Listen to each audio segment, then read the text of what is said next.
In this video, we'll continue working through Newton's second law and learn how it applies to more advanced problems where now the forces are given at certain angles. In the first 3 to 4 minutes, you will learn a step-by-step instruction on how to approach any problem in this unit, and then we'll look over one practice problem to demonstrate you how this method applies to problem solving. So if you're confused about your problems in class, keep watching because in these short 10-11 minutes, things will become really clear. Let's start by examining the method. So as always, our first step will always be to draw a free body diagram. And when we draw this diagram, we ask ourselves, what forces are present, right? Gravity, for example, is always present, right? Is there tension, meaning maybe there is a rope involved? Is there a friction in this problem, etc.?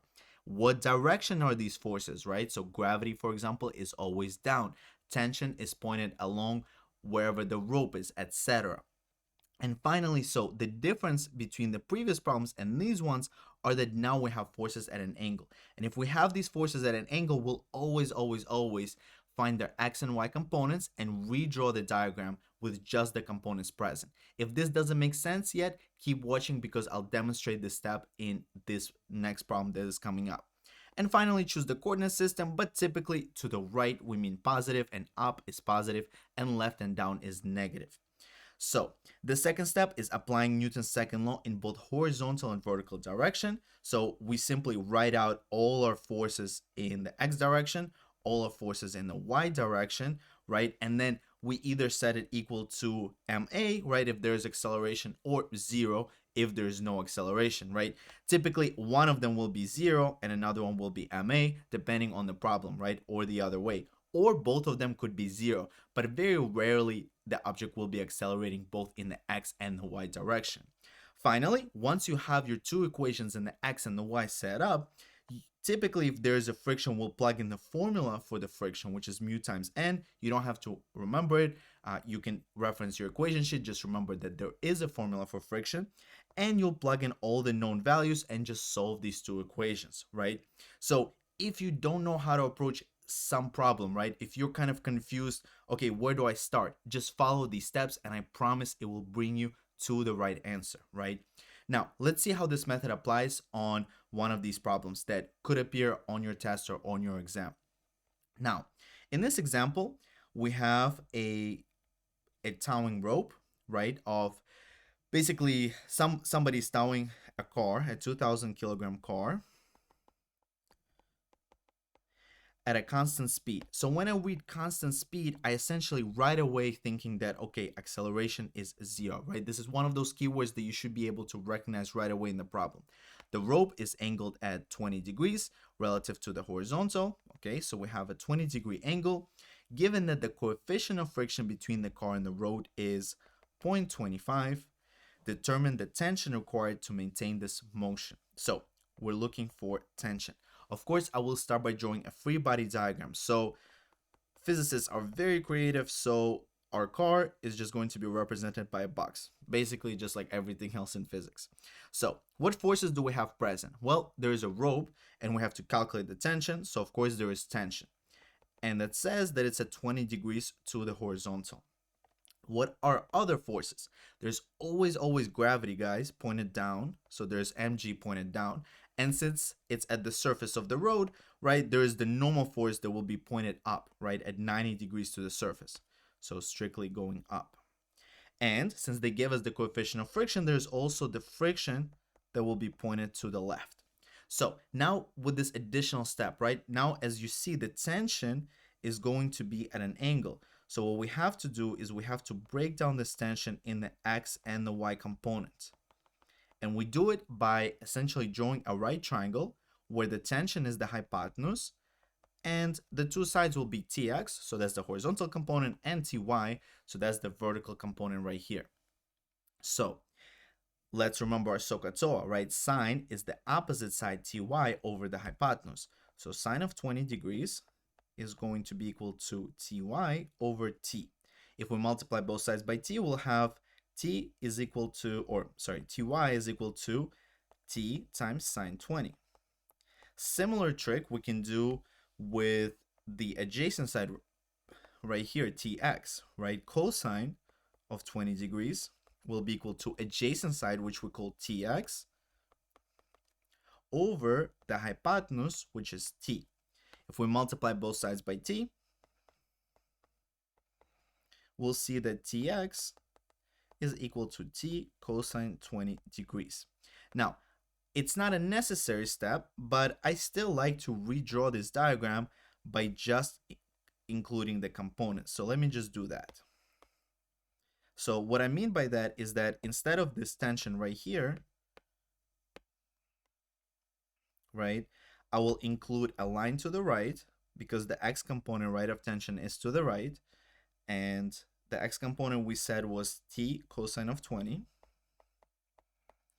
and the y component is up, so I will include arrow up, which is T sine 20, as we said. Let me see what I'm given, and I will go over to the next step, which is writing down the F net is equal to ma in the x and the y direction. Now, why do I think it's better to just write the components? Because as we right now reading the sum of all forces in the x and in the y direction, it's kind of easier to see that these forces are right across from each other. So for example, my forces in the x direction, as you can see, are T cosine 20, right, minus force of friction. Remember that to the right we consider positive forces, so that one is positive, friction is to the left, so it's negative. And up and down, right, if we're looking at, we have T sine 20, normal force, and mg. So T sine 20 plus normal force, because both of them are up, minus mg, because that one is down. Now, there's a constant motion. Remember these keywords of constant speed, which means the acceleration is 0. So it's going to be 0 in both of these dimensions, right? It's going to be equal to 0.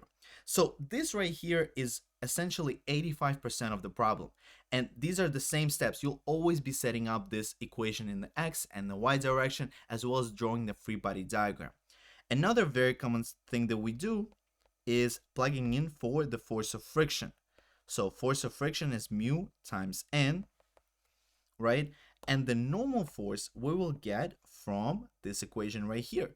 So we will essentially rearrange this normal force by adding mg on both sides, right? So now I'm going to put it to the right and subtracting T sine 20. So now by plugging it in here, I can rewrite this equation as T cosine 20 minus mu times, instead of n, I can write down my expression, mg minus T sine 20 is equal to 0. Let me open the parentheses. Mu mg, and negative mu times negative T will be positive. So as you see, the rest of this problem now is just algebra. We just have to solve this equation for the tension. So what I'm going to do is I'm going to add mu mg on both sides.